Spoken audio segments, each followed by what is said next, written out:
Alhamdulillah va salatu vassalamu ala rasulillah. Alloh subhanahu va taologa hamdlar, payg'ambarimiz Muhammad sallallohu alayhi va sallamga durud salovatlar bo'lsin. Aziz birodarlar, Alloh subhanahu va taolo Qur'oni Karimda marhamat qilib aytadi: Yuridullohu bikumul yusra va la yuridu bikumul usra. Alloh taolo sizlar uchun yengillikni xohlaydi. Albatta bu oyat roza haqida tushgan. Lekin Alloh subhanahu va taolo haqiqatan roza masalasida emas, balki barcha masalalarda bizga yengillikni Alloh taolo xohlaydi. Payg'ambarimiz sollallohu alayhi va sallam ham hadislarda marhamat qilib aytadi: Yassiru va la tuassiru.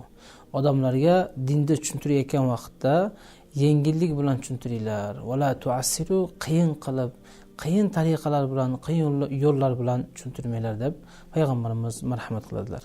Demak, azizlar, dinimiz juda yengil, oson va insonni foydasi uchun qaralgan masalalar.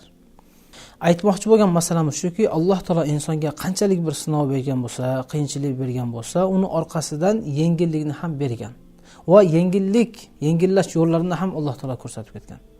O'sha qiyinchilik va sinovlarning biri bu qarz masalasi. Tarixni qaraydigan bo'lsak, musulmon, kofir, yosh, qari har bir insonning boshidan bu masala o'tar ekan. Ozmi, ko'pmi, vaqtinchalikmi yo uzoq muhlatgami, qisqasi har bir insonning boshidan bu qarz masalasi o'tar ekan. Shuning uchun payg'ambarimiz sollallohu alayhi va sallam qarzdan qutulish yo'llarini ko'rsatdi. Qarzdan qutulishning yo'llaridan biri payg'ambarimiz sollallohu alayhi va sallam aytib ketgan duoni o'qiydigan bo'lsa, bu haqida payg'ambarimizning hadislari bor. Inshaalloh u inson albatta qarzdan qutuladi.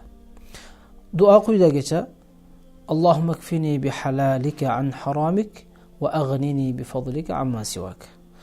Albatta bu duoni har doim o'qib yursak bo'lardi. Lekin boshqa bir rivoyatda payg'ambarimiz sollallohu alayhi va sallam aytadilar: Juma kuni kim shu duoni 70 marotaba o'qiydigan bo'lsa, 2 haftaning ichida albatta Alloh taolo u insonni qarzdan qutultirib, Alloh subhanahu va taolo mushkullarini oson qiladi, deyapti. Demak, azizlar, inshaalloh har birimiz o'sha mushkullarimizni oson bo'lishlik yo'lini ko'zlab va shu duoni doimo o'qib yuradigan bo'lsak, o'sha qarz qiyinchiligidan Alloh taolo albatta bizni chiqaradi. Alloh taolo barcha musulmonlarni qarz sinovidan chiqarib, Alloh taolo hojatlarini bitirgan bo'lsin. Assalomu alaykum va rahmatullohi va barakatuh.